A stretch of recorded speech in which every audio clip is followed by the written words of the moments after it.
मराठवाड्यासह मध्य महाराष्ट्र तसेच पश्चिम महाराष्ट्राला पाणी पुरवठा करणारे जायकवाडी धरण आता 76% भरले। धरण पूर्ण क्षमतेने भरण्यासाठी केवळ 5 फूट पाणी पातळीची आवश्यकता आहे।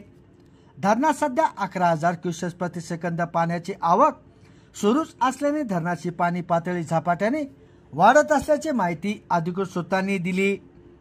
1 जून रोजी जायकवाडी धरणाची पाणी पातळी 1505 फूट इतकी नोंद करण्यात आली होती।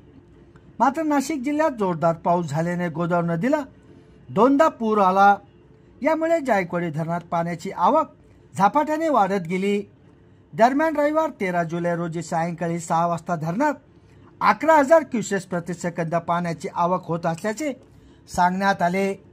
1522 फूट जलक्षमता असलेल्या जायकवाडी धरणात रविवारी सायंकाळी 6 वाजता 1517.12 फूट इतकी पाणी पातळीची नोंद करण्यात आली।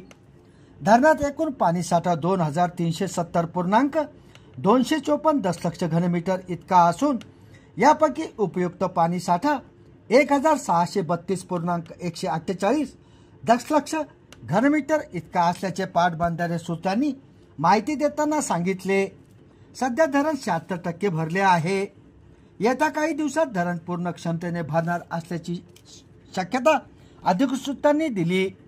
जायकवाडीच्या वरची जवळपास सर्व धरणे 70% पेक्षा जास्त भरली असून दारणा, नांदूर, मगमेश्वर, वालदेवी, गंगापूर धरणातून गोदावरी नदीत विसर्ग केला जात आहे।